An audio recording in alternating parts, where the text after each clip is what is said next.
Welcome to the Washington Defense press conference. We are using ASAP remotely, so again, if you have questions for anybody, please do raise your hand. Mic holders will come to you and direct it to one player or coach at a time. And then today at 5, we will have our Rico's River Rally, our pep rally and the River Walk, our signature event where the players will come on river cruises and captains and head coach at the theater. With that, I would like to introduce the two co-defensive coordinators for the Washington defense, William Inge and Chuck Morrell. And it's a tradition that if you played in the Alamo Bowl, you get to introduce the players you brought with you. Coach Inge? Well, I guess that's a good task. Well, first and foremost, it's an honor to be able to be here, and thank you all for being here right now. First, starting to your right, we'd like to start with Cam Bright, the linebacker, representing the defense, as well as Jeremiah Martin, one of our outside linebackers, which we call our edge position. And then when you have Alex Cook, one of the safeties, who is just a father 2 weeks ago, so he's bringing it home right now. Thank you, Coach. And to clarify, Coach played in the 93 and 96 Alamo Bowls as a linebacker for Iowa. All right, any questions, please raise your hand. We'll look at mic holders. First question in the middle. First of all, Alex, are you getting any sleep? And secondly, when you see Xavier Worthy on tape, what goes through your head? Yeah, I just got the best sleep of my life the past 2 days since I've been to Texas. So I hope that answers your question. And yeah, Xavier Worthy is a super fast dude, someone who could take the top off the defense. Definitely a guy we've been keying a lot, game planning around. So yeah, we've been focusing a lot on what he does, where he's at in the position, or where he's at on the field. If he's outside, if he's in the slot, if he's in the backfield, he's all over the place. But yeah, definitely a guy who can take the top off the defense. We're gonna prevent him from taking deep shots and trying to take the top off the defense. Front row, 3 in a row, starting gray shirt.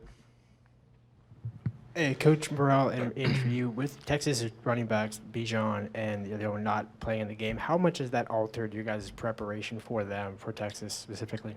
Oh, they're not playing? Oh, really? They're not playing?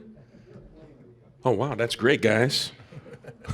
No, you can go ahead. You can start, Chuck. Yeah, I mean, obviously they, Texas does a great job with recruiting. They've got young talent on their squad, and we've had a chance to evaluate their younger running backs, and I think we don't see their identity trying to change. I mean, you get to the point where you're at, game 10, 11, 12, 13 on the season, and I don't think you're just going to magically change who you are. And so, I think our plan is pretty straightforward. I mean, we've got to be able to do a great job in the box and stop the run and force them into the drop back game. Thank you, Coach Morrell. Middle, black jacket. Jeremiah, I was wondering, is this your first time back in Texas since you left A&M? I was here actually like 2 weeks ago. Oh, you were? Yeah. My fiance, I moved my fiance and my kids back down here, so they're in Grand Prairie, Texas. So. Kind of deja vu, though, coming back to where you've spent a lot of time? Nah, yeah, for sure. I started my college career here, and I'm going to end it here, so it's pretty exciting. So. We'll go middle, hat, behind you.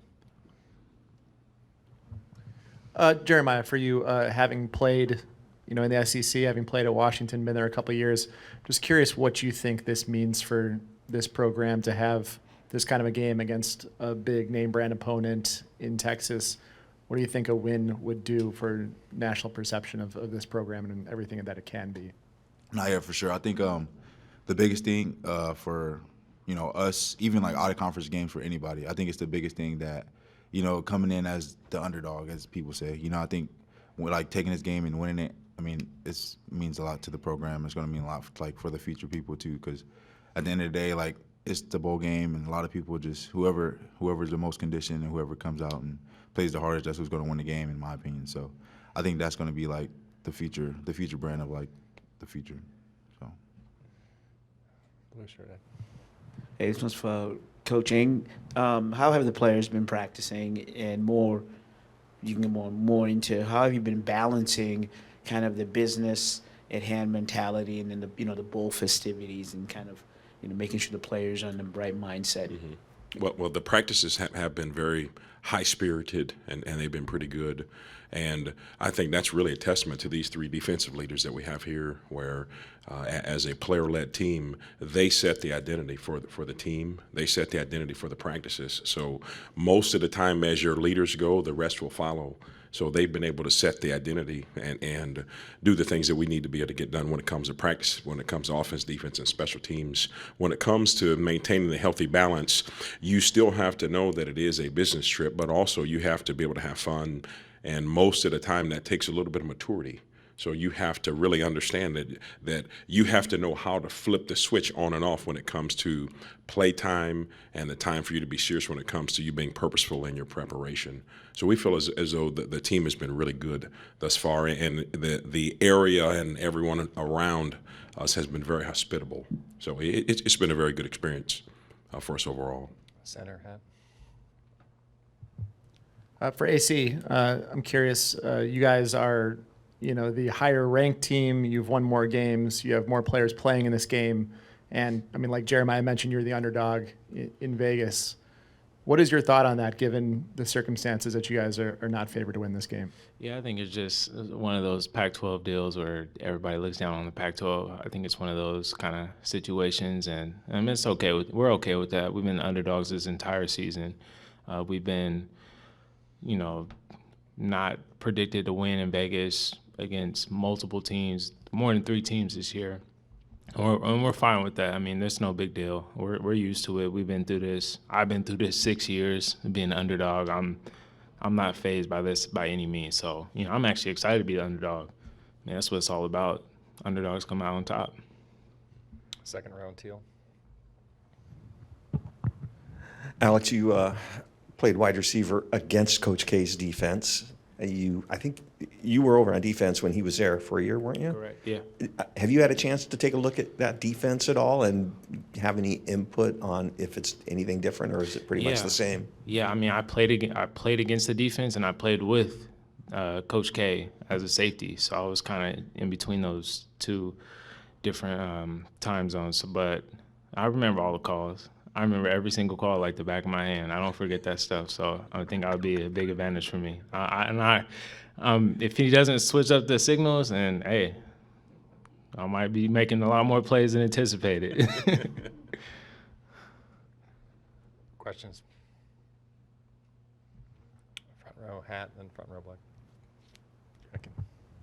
Just for Chuck, I'm curious. You hear so much about what this extra month means from a coaching standpoint, development standpoint. When it is your first year here in this defense, just how productive has that been, just having the extra time to continue to build your culture, continue to install, continue just to build familiarity with what you guys are doing? Yeah, I think it's been outstanding. I mean, the bonus practice structure has really helped us with a lot of the younger players in the program, and again, I think it's really a testament to these guys that are sitting down the line here that do a great job of leading us every day and holding the standard up there, and being involved in helping the young guys develop. And I think that's part of their legacy. The word legacy came up, and these guys have left this just unbelievable legacy this season and flipping things around, but they're also leaving a legacy for the younger players, how to operate going into a bowl game and how to be a pro. And so that bonus time's been fantastic for us. Made a lot of progress.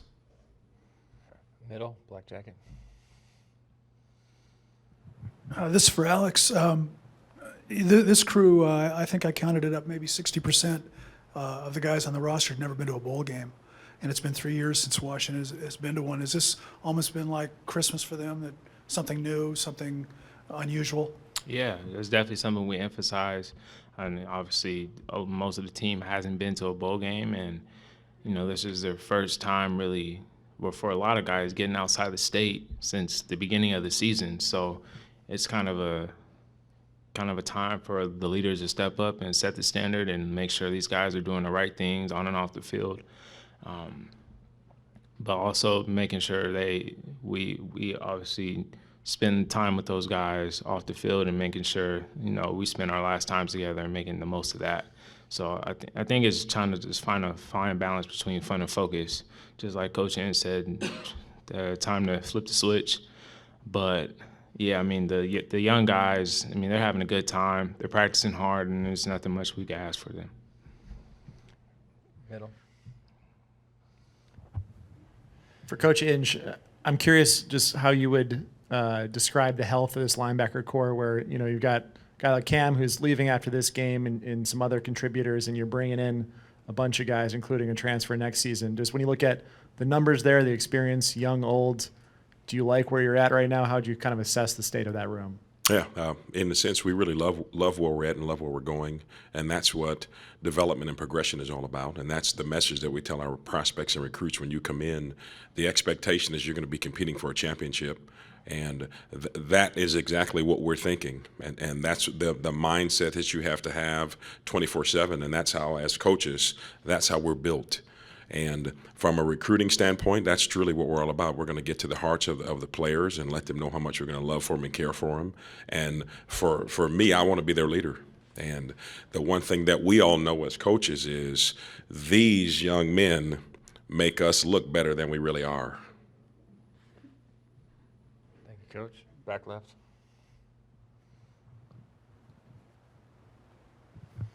Coach Inge, it was introduced that you were in the inaugural Alamo Bowl here, so I'm curious what you remember from '93 and '96, and how does it feel to be back? Okay, I remember 1993. It was the Builder Square Alamo Bowl. It was awesome. Our head coach Hayden Fry at the time told us we were going to be playing against a very good Cal team, where initially they were a top 5 team in the nation, and they had a couple guys get hurt in the middle of the season. So when we came into this game, it was one of those scenarios like, hey, we're from the Big Ten, we're going to be all right, and we got humbled.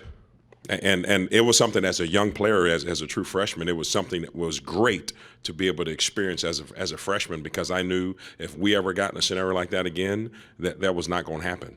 And that's exactly what occurred as we got on through the years in our collegiate experience. When we came down here in 1996, our head coach was playing one of his very dear friends in Spike Dykes. And if I'm not mistaken, I think that might have been Coach Dykes' last game, if I'm not mistaken. But we had to deal with a travesty today on the 27th of December, where Mark Mitchell, one of our players' families, were on the way to the game, and there was an automobile accident, and he lost his parents.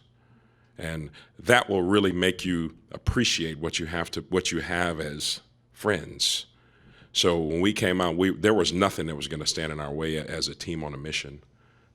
And the one thing that we just really remember, just all the fun that we had around walking on the river walk and being able to play in the game and compete. And we knew that as you go through all the years, this has always been a very, very, very competitive game that everyone was going to be able to look at and see outside of your Rose Bowl or your college football playoff games. Any other questions at the table? All right, we'll do some breakouts, one-on-ones. If Coach Morrell could stay up there, and then